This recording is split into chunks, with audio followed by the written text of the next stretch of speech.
Bismillahirrahmanirrahim. Assalamualaikum warahmatullahi wabarakatuh. Good morning, selamat pagi semuanya. Betul Mania, semangat. Masih semangat lah, harus semangat ya.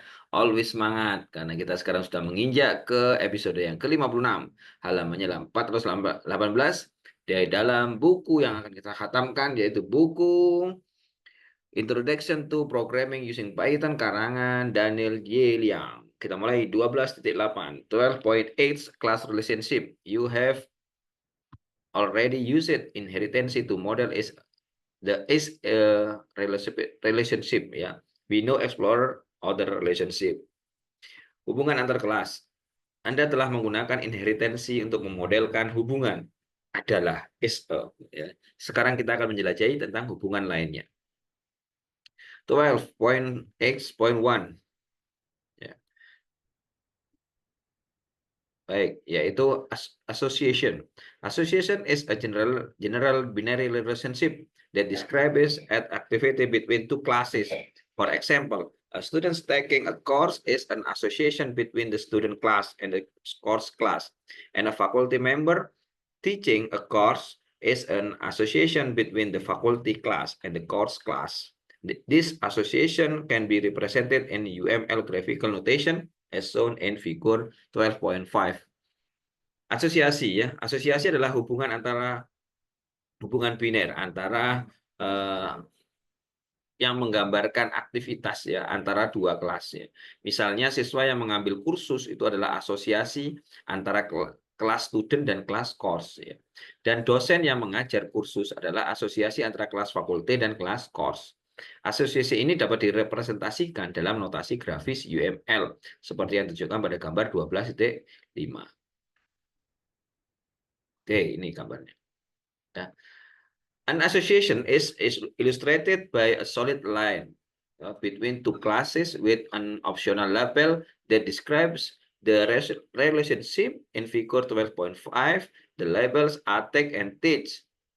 Its relationship may have an optional small black triangle and that indicates the direction of the relationship. In this figure, the direction indicates that a student takes a course as opposed to a course taking a student. Asosiasi ini diilustrasikan ya oleh garis solid antara dua kelas dengan label opsional yang menggambarkan hubungan tersebut. Pada gambar 12.5 jelas labelnya adalah take and teach ya. Setiap hubungan mungkin memiliki segitiga hitam kecil opsional yang menunjukkan arah hubungan. Dalam gambar ini ya arah menunjukkan bahwa seorang siswa mengambil kursus berlawan ya, tentunya berlawanan dengan kursus yang mengambil siswa.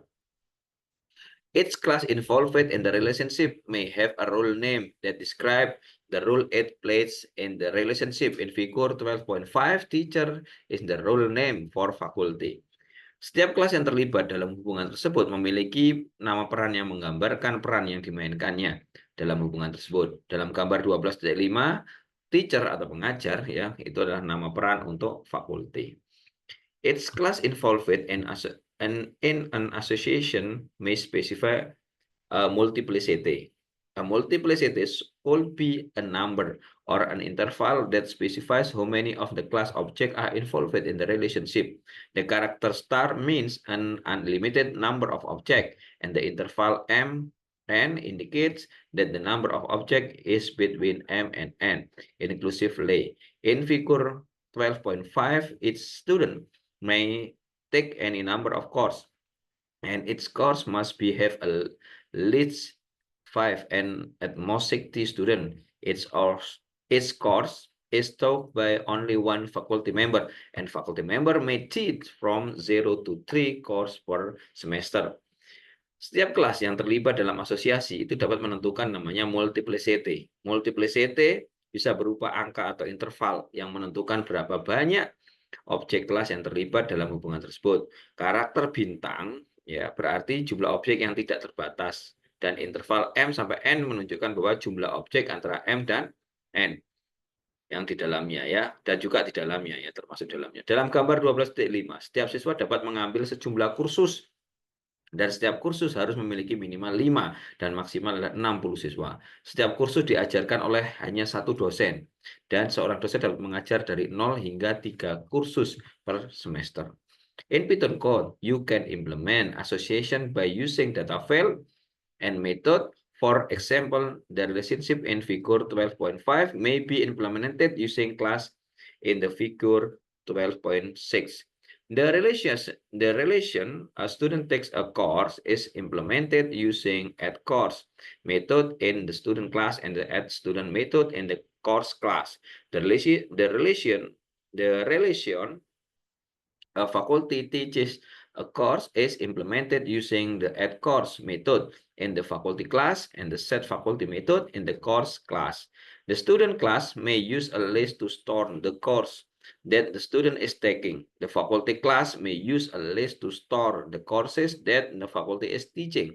And the course class may use a list to store students enrolled in the course and a data file to store the instructor who teach the course.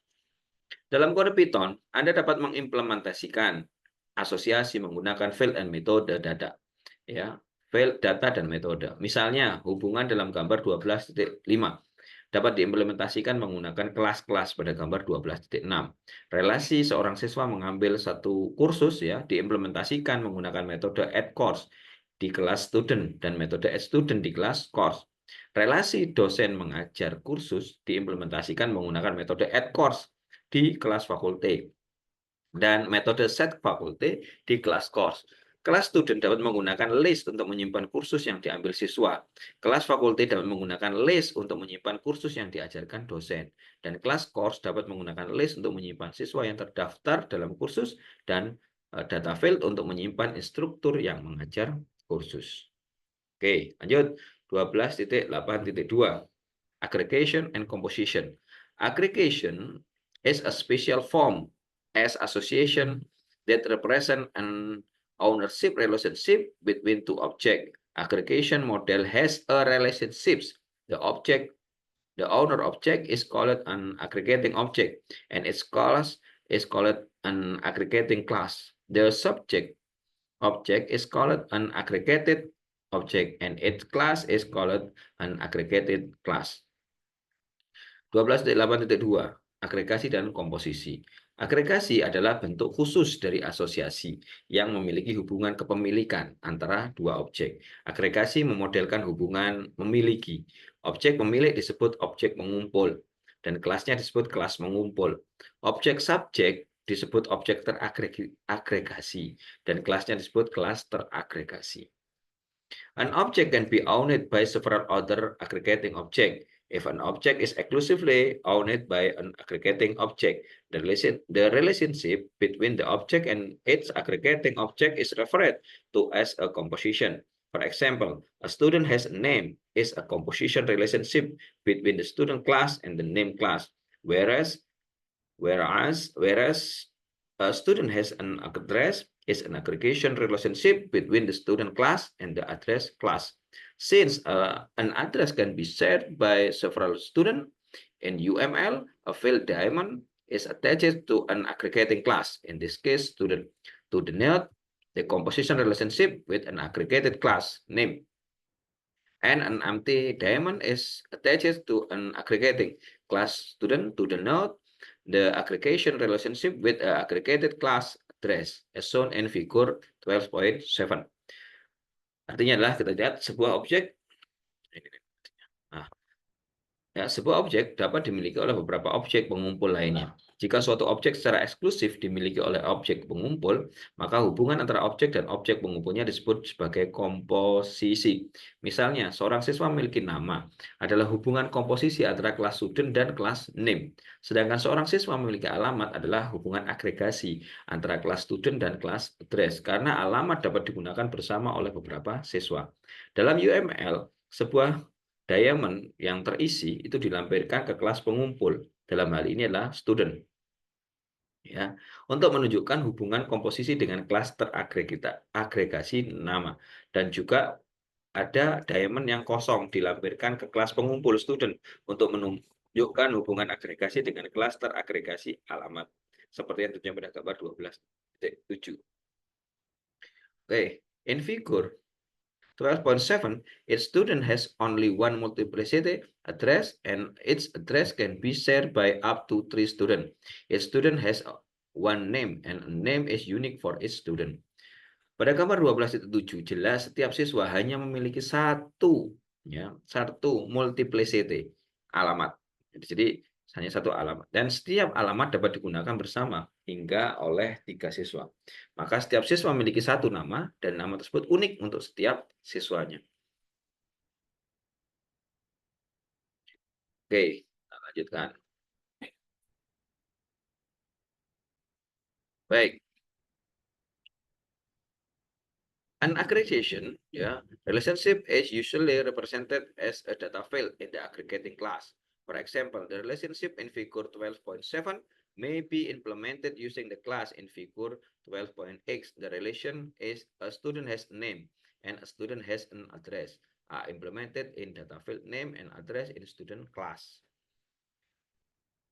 Hubungan agregasi biasanya direpresentasikan sebagai data file di kelas pengumpul. Misalnya, hubungan dalam gambar 12.7 dapat diimplementasikan menggunakan kelas-kelas pada gambar 12.8. Relasi seorang siswa memiliki nama dan seorang siswa memiliki alamat diimplementasikan di bidang data nama dan alamat di kelas student. Okay. Aggregation can be accessed between objects in the same class. For example, figure 12.9a illustrates that a person can have a supervisor. Agregasi ini dapat terjadi di antara kelas dari objek dari kelas yang sama. Misalnya gambar 12.a, 9a menggambarkan bahwa seseorang dapat memiliki supervisor. Baik, the relationship a person has a supervisor. Hubungan seseorang memiliki supervisor can be represented as a data field in the person class as follows. Jadi dapat direpresentasikan sebagai bidang data di kelas person, yaitu sebagai berikut. Kelas person ini supervisor. Oke, if a person has several supervisor as shown in figure 12.9b, you can use a list to store supervisor. Jika seseorang memiliki beberapa supervisor seperti yang ditunjukkan pada gambar 12.9b, Anda dapat menggunakan daftar untuk menyimpan atau dapat menggunakan list untuk menyimpan data supervisor ini. Note, catatan, because aggregation and composition relationship are both implemented in classes in similar ways, the simplicity we refer to both as composition. Catatan di sini bahwa karena hubungan agregasi dan komposisi ini keduanya diimplementasikan di kelas dengan cara yang serupa, maka untuk menyederhanakannya kami menyebut keduanya sebagai komposisi. Oke. Lanjut 12.9 case study designing the course class. Bagaimana studi kasus mendesain kelas course Suppose you need to process course information. Each course has a name and has student enroll. You want to be able to add or drop a student from the course. You can use a class to model the courses as shown in figure 12.10. Misalkan Anda perlu memproses informasi kursus. Setiap kursus memiliki nama dan mahasiswa yang terdaftar. Anda ingin dapat menambah atau menghapus mahasiswa dari kursus. Anda dapat menggunakan kelas untuk memodelkan kursus seperti yang ditunjukkan pada gambar 12.10. Seperti ini kelasnya. Okay, a course object can be created using the constructor course name by passing a course name. You can add student to the course using add student method. Drop a student from the course using drop student method, and return the names of all the students in the course using get students method. Suppose the course class is available. Listing 12.10 give a test program that creates 2 courses and add student to them. Objek course dapat dibuat menggunakan konstruktor course nama dengan memberikan nama kursus.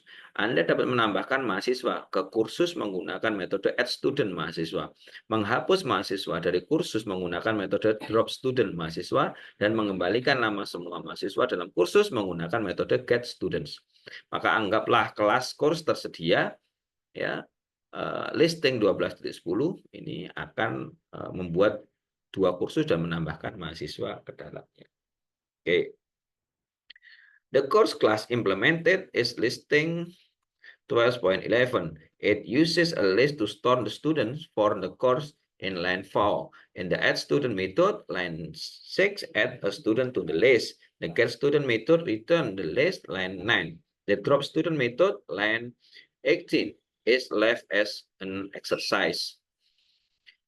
Kelas course diimplementasikan dalam listing 12.11. Kelas ini menggunakan list untuk menyimpan mahasiswa dalam kursus di baris yang keempat. Metode add student baris 6 menambahkan mahasiswa ke dalam list.